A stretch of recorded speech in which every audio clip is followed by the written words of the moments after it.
This is Delegate Julie Polakovich-Carr, representing Rockville and Gaithersburg in Montgomery County. You're listening to the Conduit Street Podcast, the official podcast of the Maryland Association of Counties.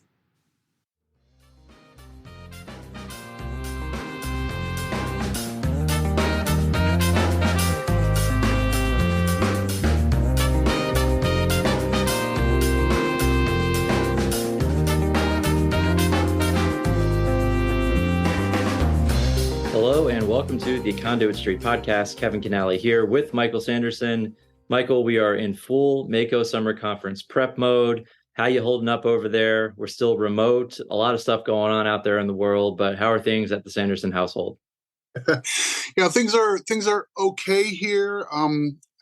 I gotta say, I do miss like being around the office pre-conference with all the boxes and banners and promo stuff and all that kind of stuff. I miss that feeling, so I'm going to be in the office a little bit, in part just to sort of feel it.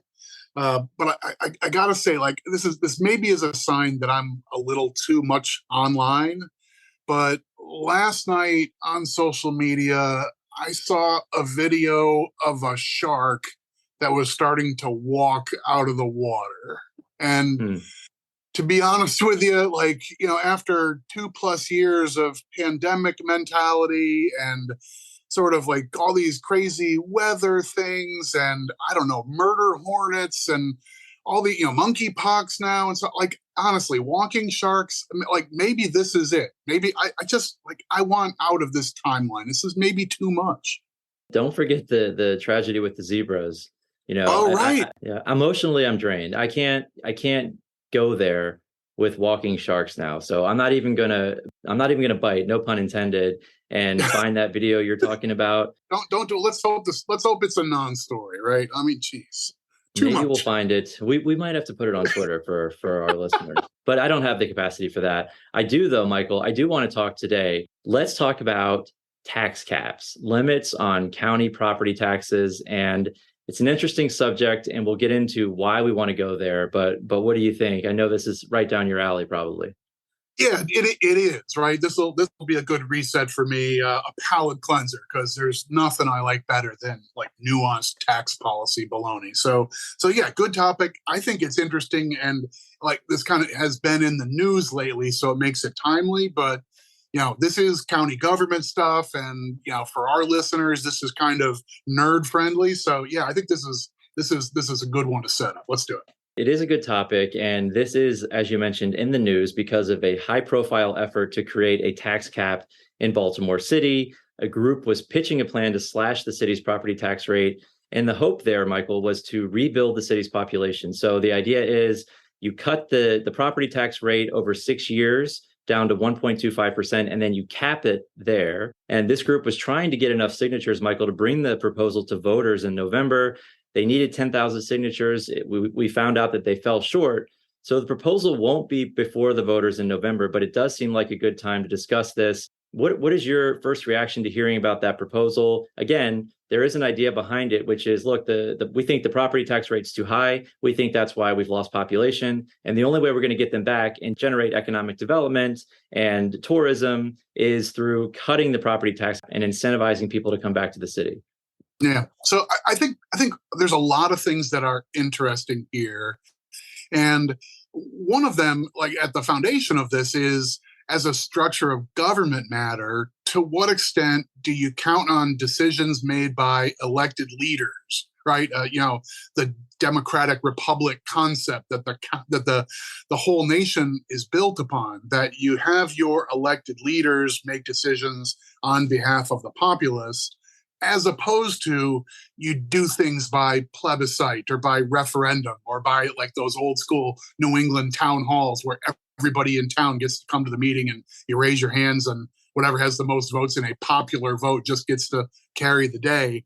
I think those questions are like interesting structure of government stuff. And like, I'm as aggressive a navel gazer as anybody I know, I think. But I think what's also interesting here with this as a limit through the city charter is there are a number of quirky things here in Maryland and in Maryland law that I think they were sort of lying beneath the surface in this discussion. So I think it's worth, let's talk a little bit more about what was on the table and what was the vision for this proposal in Baltimore. But then I think there's a few more layers of the onion to get into about how these things work, how tax caps do work and could work in Maryland. Does that sound fair? Yeah, that's great. And to get into it a little bit more, I mean, number one, right off the bat, property tax revenue is the largest single source of revenue for Baltimore City and for Maryland's counties. And this proposal that was in question would have led to $455 million in revenue losses over 6 years. That's about $76 million a year, Michael. And for perspective, we've talked a lot about Kerwin, the blueprint for Maryland. $76 million is about what the city is going to be required to put forward for Kerwin in fiscal 24. So this is real money here that we're talking about. Right. And when you say that's what the city is expected to put in, what we're saying is that's supposed to be their increase, not the total ticket for Kerwin, but they're supposed to be coming up with extra local source revenues for their share of this education plan. That's a big part of what's lying in the background of this entire debate about tax rates and local taxes and so forth. Definitely.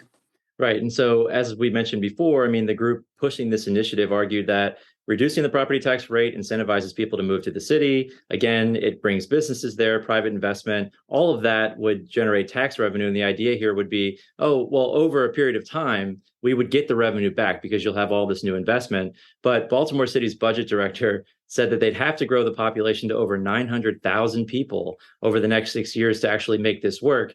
We know from the 2020 census, Michael, there are about 576,000 residents right now in Baltimore. So that jump isn't realistic. And you can imagine there will be a number of years here, if this were to come to fruition, if it did get on the ballot and pass, where the city would be pinched and have to figure out which services they were going to cut, because you're really strangling their revenue, their number one revenue source here, by doing something like this. And I think it's a little bit disingenuous to say, oh, don't worry, it'll all work out in the wash. Well, when you look at what it actually would take and the amount of investment and people coming to the city that it would take, that's just not realistic in my mind. Yeah, I think, this may be the first of multiple put a pin moments in this conversation, because I think we want to get deep into a few things, but this may not be among them. But this idea that lowering tax rates can be a boost to the activity that is no longer taxed as highly, and therefore the base will grow, and that will offset the loss in revenues because of the tax base. That's an idea that is sort of born of a cocktail napkin and Arthur Laffer and income taxes and so forth, but it's a concept that needs to stand up to some rigor with arithmetic. And the notion that the only thing holding back fantastic development and growth in Baltimore City is its property tax rate might be more than can sort of pass simple muster. I'm not trying to suggest like this is a good idea or a bad idea, and I don't think our intention with today's podcast is to say this was a bad idea or this is a good idea or these laws are good or bad, but rather, the arithmetic of this will all come out in the wash might not hold muster. And the argument that, well, we'll just do more with less. We'll have less local revenue, but it'll be fine. We can just get by. We'll economize and we'll scrimp and save and so forth.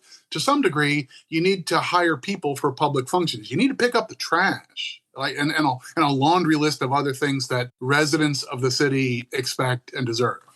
Yeah, I agree. And I think we can get into a little later on when we get into this generally, what this would mean, what tax caps, revenue caps in general mean for local governments. But let's jump into it, Michael, because we've gone through sort of what was on the table in Baltimore. That proposal is off the table for now. But generally, let's get into tax and revenue caps. And Michael, in the simplest terms, the goal of tax or revenue caps is to restrict the amount of money that a government can receive in revenue. And we hear a lot, oh, well, this will encourage frugal spending. This will encourage efficiency, do more with less. And so that's generally the argument for these, Michael. And we see them not only in Maryland, but this is an issue across the country where we see revenue and tax caps. And let's talk about what that means and what happens.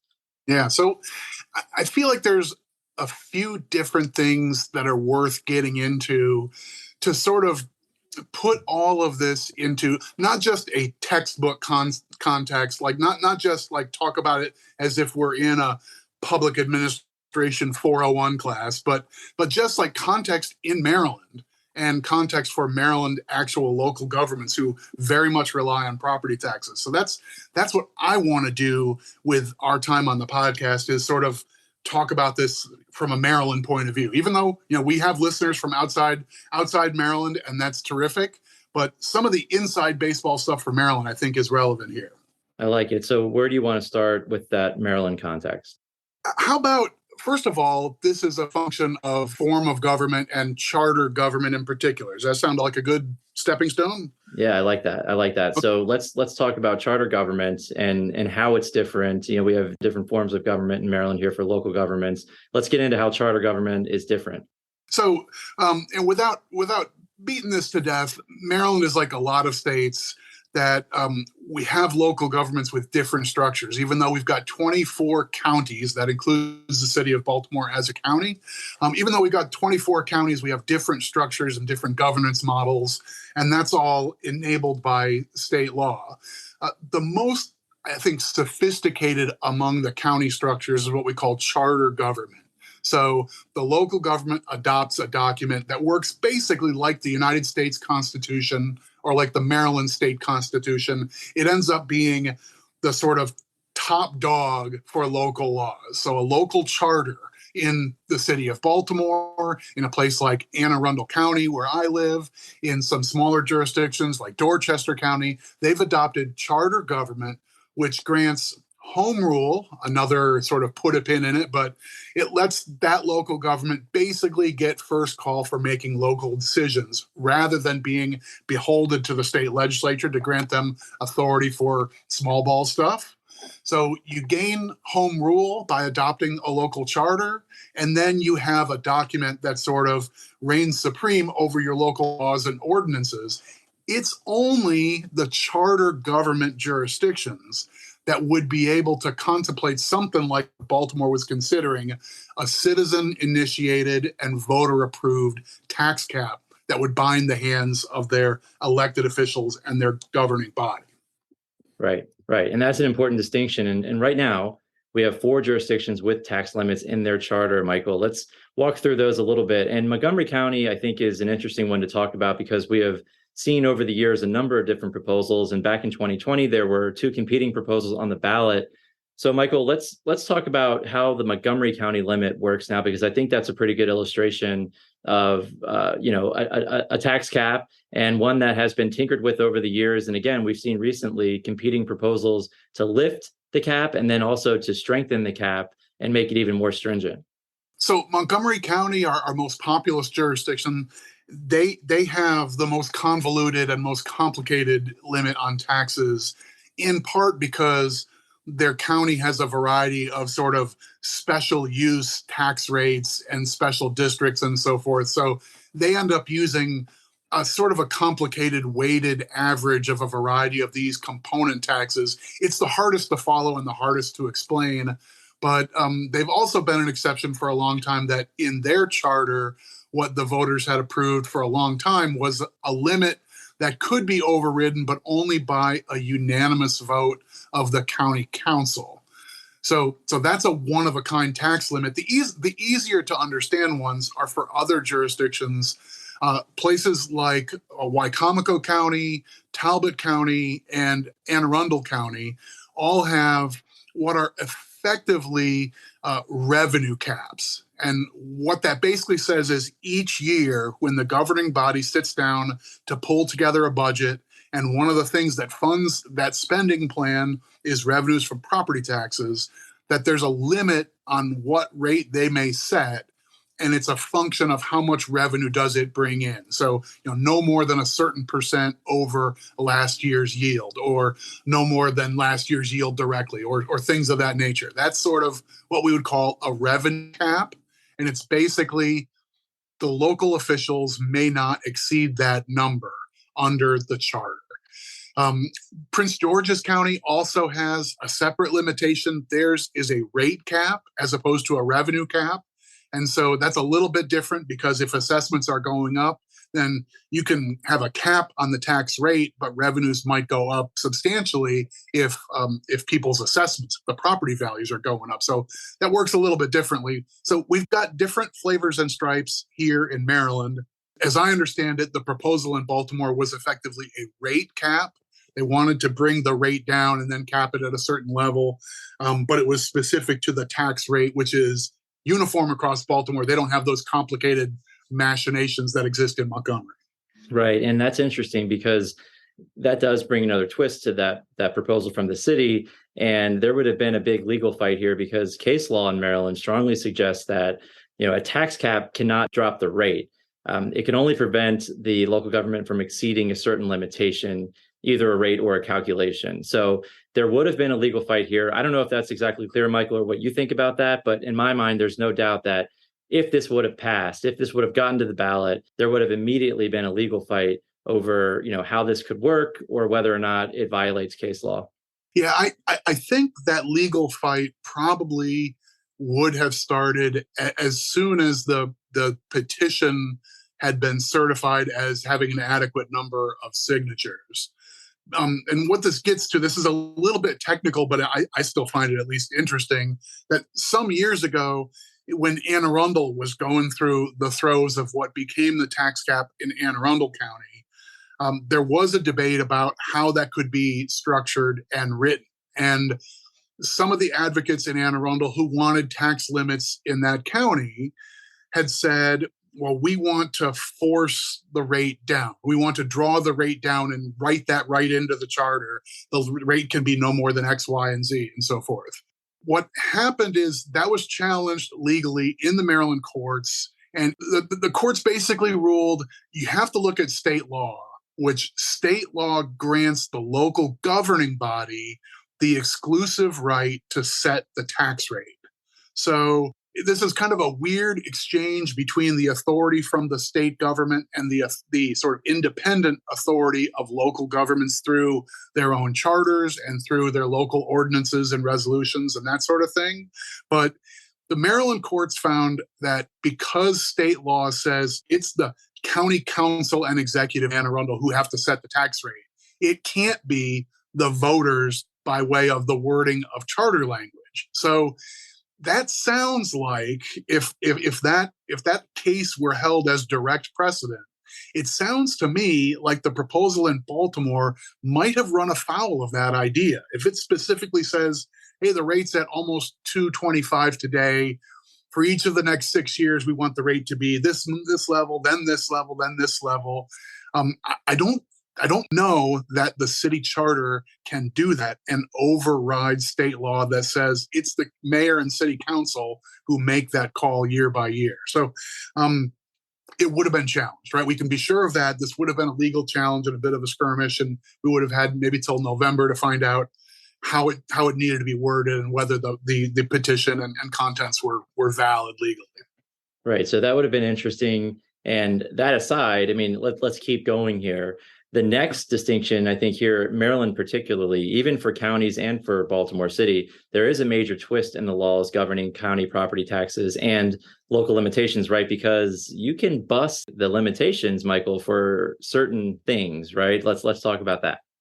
Yeah, so this is, I think, the most important element of why you need to have a Maryland context for this idea of locally imposed tax limits. And that is, this is all about public education. And public education is special in one particular way. In Maryland politics and policy, you can't be on too long before hearing this argument that in the state constitution, the school children of Maryland are entitled to a thorough and efficient system of public education. Those are the words in our state constitution. Most things are just a discretionary matter. The politicians and the political leaders in the state decide that we want to have state parks because that seems like a good idea and it's a good investment of funds and people support it. And in theory, people will reelect a candidate because she supported state parks, right? That's how things become part of the budget and part of what the state and its counties provide to local citizens. Education is different. It's in the Constitution as a requirement. That means adequacy and that notion of it's thorough and efficient, all those sorts of things are challengeable in court because it's an entitlement. It's in the Constitution. That puts it at a higher tier, and it means a lot. What that led to was some years ago, around 10 years ago, there was a dust up over a section of law that we call maintenance of effort.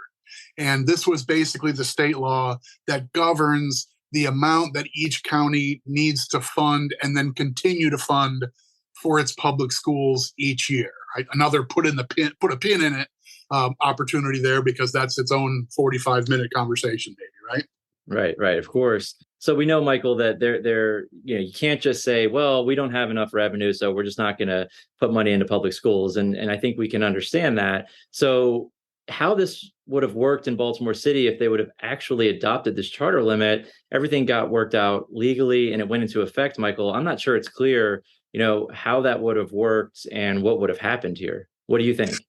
Well, in the law that got put on the books by the state in 2012 specifically said, even in a jurisdiction that has a tax cap imposed by its voters that's meant to limit what the governing body can do with its property taxes, that jurisdiction may exceed the tax cap in order to fulfill its education obligations. So even in a place like Wicomico County, where the voters said, we want this to be the way property taxes work, the state has said, listen, you have an obligation for education. It's in our state constitution. The kids are entitled to an education and we do our share. You've got to do your share. I think the political theory there is basically it's not reasonable for a jurisdiction to just opt out and say, well, we just don't have the money because we have a tax cap. They said, no, education as a requirement comes first. Your preference for lower taxes doesn't take priority over that. Sorry. So your tax cap doesn't really prevail. So that's what state law says right now. A local jurisdiction can write a tax cap, but education comes first, and you got to do your duty on that front. This has gotten, like you mentioned before, you made a mention of the Kerwin education plan, and longtime Conduit Street Podcast listeners know that we are very deep in the nuances of the Kerwin Commission and then the legislation and now the implementation and so forth of this big, ambitious blueprint for what we're going to do with public schools. But a big part of that plan is telling local jurisdictions, you need to step up and do your share of all these programs. And in most jurisdictions, that means they've got to do more for public education than they were doing today and that they might have been projected to be doing over the next, I don't know, it's like 8 more years of rollout for the Kerwin plan. Right. So basically, the notion that Baltimore City could do a tax cap and then say, well, we just won't be able to afford Kerwin, our share of Kerwin, sorry. That's not how state law reads. Right. Mm-hmm. So even if all of this came together, in theory, because of the law regarding maintenance of effort and the ability to go above an imposed tax cap for education, even if this all came together, it may have at the end of the day meant absolutely nothing. I don't know. Like, I think this gets, neither of us are lawyers, so we're a little out of our depth speculating here, but it's interesting and fun to speculate, right? So the provision to exceed a local tax cap has been used by a couple jurisdictions already. And basically it was like, well, we're going to do our tax cap plus 1 cent or plus a little bit here, and we're going to put all that new money into education. And that's pretty clearly what the state had intended to greenlight. So jurisdictions definitely can do that. Now, if this ballot question had passed and Baltimore City had gone all the way to a much, much lower tax rate, and they end up with a city budget that's so upside down, they had to do, well, we're going to have to fund the entire school budget will have to be on top of our tax limit. And we'll have to do, 38 cents or 54 cents above the tax cap in order to fund education at the state mandated levels. Like, how does that play out, both legally and just like practically and politically? People vote thinking that the tax cap's going to mean something, and they think they're going to get $1.25, and now it's $1.74 or whatever. I just don't know. I don't know how far that rabbit hole goes. But the Right. state law definitely doesn't say you can just thumb your nose at the state requirements for education by adopting a local tax cap. And that being said, there's a limit on what Baltimore City or any jurisdiction can do this way.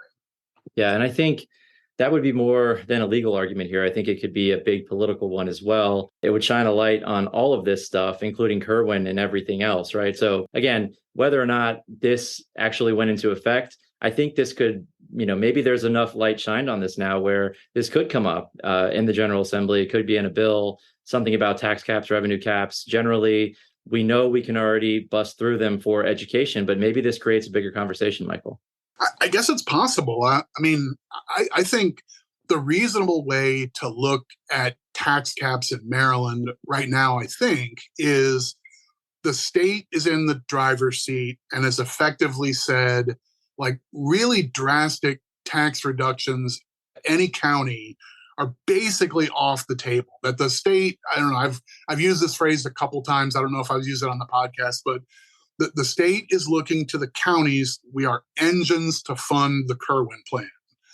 So the blueprint is a joint obligation of the state and the counties, but the county obligation, including Baltimore City, is basically ironclad. It's a pretty lock solid mandate. Like it's written right in there that if you don't fund enough, we'll take your share of the income tax and send it right to your schools rather than letting it come to your local jurisdiction for parks or public safety or whatever else you might have wanted to do. So like there's a really tight state law that says you've got to do this. To me, that's sort of the big umbrella observation that changes the game here a great deal. You can't really become a super low tax county in Maryland. You've got to fulfill education. After that, you've got discretion, but education is number one here. Right. And so it is an interesting topic, tax caps, revenue caps. I know, Michael, some states have decided in lieu of that, we'll install some circuit breakers, right? And that's maybe put a pin in it as well. These kind of programs cap a family's property tax liability if it's too high of a share of the family's income. So some states have gone that route. There are nuances here in Maryland, right? And I think that was a really good breakdown. And the biggest takeaway being that, yes, you can install these caps, but Kerwin public schools always come first, and there's always going to be a way to break through them in the name of education, because you cannot renege on your obligation. I wouldn't want to go without saying, Maryland does have features like that already in state law to try and protect taxpayers and homeowners especially from being too aggressively hit by property taxes. So we've talked, I think, multiple times on the podcast about the homestead credit, the idea of once you buy your owner-occupied home, like the house that you own and live in, you and your family are in, there are limits on how much assessment increases can draw into higher property tax bills. So effectively, you might be paying an artificially depressed tax bill because the state doesn't want to let an elevation in the property value turn automatically into a much bigger tax bill. So that's mandated by the state. Almost every county is more generous than the state requires. So there's already a cushion built there. And then Maryland is one of the states that has a circuit breaker for lower income people, both property owners and renters, to blunt the effect. Like if property taxes are potentially overwhelming to you based on your income, you get a break on that already here. So, we're already cushioning property taxes for taxpayers in Maryland. The idea of a tax cap at a jurisdiction is just sort of a level beyond all that. Right. And then, of course, we also have other, benefits for taxpayers like the constant yield, right? That's if the county is going to bring in more than it did the year before, you have to tell taxpayers and let them know, even if you're not touching the rates, if assessments go up, which aren't done by the counties, then you need to let your taxpayers know, and they can come to a public hearing and you can explain why. So there are a number of protections. I agree. The homestead credit, the circuit breakers that we have for homeowners and renters, and then, of course, constant yield. There are a number of ways that the public is protected and kept informed about what's happening with their property tax bills at the local level. So, Michael, anything else that you want to get into while we're talking about property tax caps, revenue caps, anything else on your mind here? Well, there is, and I hope you can indulge me for a second, because I never thought I would have this opportunity, but I actually get to make use of something I gathered while I was a teaching assistant in grad school. At the Maxwell School at Syracuse, I was a teaching assistant for a professor named John Yinger, and his principal research at that time was the idea of property tax rates being capitalized into value of real estate. I love it. So, oh my God. So, I mean, so this obviously could be, this is not even, not even for the, I don't know, we've made the joke about having like an OnlyFans account or a Patreon account. We're not doing that. That was always just a joke, that sort of thing. But, for the super hardcore listener, I'll try and distill this down. But give me a second, like the moment we're in right now in the real estate market, where interest rates seem to be rising over the last few months, right? The Fed is driving up rates, and it looks like mortgage rates are going up. And if you're a homeowner, sometimes you'll take a look at what your Zillow price is on your home or the homes around, that sort of stuff. And things have been crazy for the last couple of years, in part driven by low interest rates. And now getting a mortgage is not like a 3% proposition. It might be a 5% proposition. And lo and behold, sales prices for homes are coming down as a result. Well, why is that? In practice, I think the reasonable expectation is most people think about buying a home in terms of borrowing. Most of us get a mortgage. Even corporations that want to, build a new facility are likely to float a bond or borrow money to build a new building or a new facility, right? If that's the case, and the interest rate is basically your cost of borrowing, like if I'm thinking about buying a home, the most important thing on my mind is my monthly payment. I've got it worked out, the family budget. We sit around the kitchen table and we have our little spreadsheet and we think about whether we can afford the deluxe plan for the movie service or all those sorts of things, right? And you have in mind, this is what we can afford as a monthly payment for the new home. Well, if the interest rate goes up, then the cost of the monthly payment for a given house just went up along with it. So I can't afford as much house for the monthly payment that I think I can afford. So interest rates quickly turn into, they capitalize as part of the sale price for the capital, for the house itself. So the logic, take it one step further. Is it possible the same thing happens with property taxes? Like what about when you have a place like back in the late 70s and into the early 80s, property assessments going up was seen as a really big deal. That's where some of these Maryland laws were born. California notoriously passed Proposition 13, which was a big limit on property tax rates at the local level. Massachusetts did Prop 2.5, a similar sort of thing a couple of years later. So there was a window of time when governments were saying, hey, we're going to really cap property taxes and we're going to put limits on these. Professor Yinger at Syracuse, he's still there and he's a published author. He's written books on this sort of thing, is dug deep into, does this turn into just a windfall to property owners? Does that end up meaning the properties just appreciate in value to offset the reduced tax burden of living in or owning or paying for your home? So I think it's an interesting side effect. It's not quite the same argument as lower taxes are going to bring in tons of new development, and that's going to mean lots of new taxpayers, and we'll be able to pay for all the services we want on the backs of all those new people. There's a subsidiary sort of super nerd argument here that a lot of this stuff just turns into a wash anyway. It just becomes, it inures to the benefit or detriment of property owners. Now, in my mind, there's a difference, though, between interest rates and tax rates. I don't think these are like a completely parallel argument. Do you, like, if you're following me so far, do you feel like there's anything missing in the logic that paying taxes is the same thing as paying interest? No, I mean, if you're cutting property taxes, then inevitably you're going to get less back in services, right? So, right. You're going to have bad roads around your house. You're going to have bad schools. We know that people are willing to pay a premium to be in the area with the best elementary school, right? So all of that is embedded here.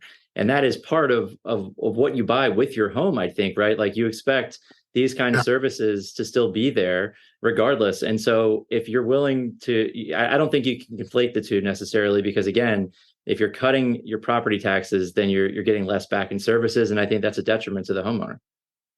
Yeah, I think it takes a leap of faith to go so far as to assume that there's no benefit to the taxpayer of paying taxes. That surely, I mean, no matter how no matter how cynical you might be about functions of government and efficacy of bringing back value, surely you do benefit from road maintenance and trash pickup and public schools and libraries and services and like a laundry list of things that your local taxes are paying for. And even if you feel like not every dollar is spent exactly the way that I would if I were in charge, still it's tough to say that paying taxes adds no value to the prospect of being a homeowner in the way that you might argue paying extra interest adds no value. The home is still what it is. So yeah. I buy that as the big flaw in that capitalization idea, but I do find it academically interesting. And now I got to, drop the name of my old professor, and I'm happy to get a chance to do that once. I like that. And I think it's par for the course with this conversation and getting a little bit deeper. It is an interesting concept. There's a flaw in that logic in my mind. I agree with you, but I think, Michael, we should probably leave it there. I think we've gotten into this pretty deep. The bottom line is Maryland is different than other states. We do have some nuances here. And the big one is, again, public education, especially with Kerwin. We know that there's going to be a big obligation on the shoulders of counties. And even for the ones that do have these caps, they are able to bust through them in the name of public schools. And again, with so much going into education in the next few years to implement Kerwin, it seems like that's probably something that's going to have to happen in some jurisdictions. So I do find that interesting. But I also think, Michael, and tell me if you think I'm wrong, I feel like this conversation will be ongoing. This won't be the end of this proposal in Baltimore City, and we could see some copycat proposals elsewhere. We already know that there are counties that already are subject to these caps. In my mind, it restricts your ability to serve your residents. And, when you do something like this, maybe the economy is a certain way right now, but then you have something like COVID hit, right? A pandemic happens, and all of a sudden you need to spend a lot more money to protect your residents, whatever the case may be. Maybe people that you don't even know, people that don't live there anymore, made this decision. Your hands are tied and you're in trouble. So I think it's really important for people to think about what they're doing when you do something like this, because again, you can always go and elect new representatives. You can go and decide and have input in services and what we should spend our money on. But when you do something like this, that really it's permanent, you really restrict your local governments from doing things in the future that are important to you. So I think it's really important people think about this before they vote for proposals like this, in my mind. And again, we're not advocating for or against, but I think that's some good context as well. Very much agreed. I like it when you get on a roll too. So I'm capable of these tangents, but I found no bones to pick with any of that. So good stuff. Wow, I'll take it. So we'll leave it there for today. As always, if you enjoy the podcast, please go ahead and subscribe. That way, all of these episodes will be sent directly to the device of your choice. You can also follow along on social media, Facebook, Twitter, and then, of course, the Conduit Street blog. But for today, for Michael Sanderson, this is Kevin Kinnally signing off, and we will talk to you soon.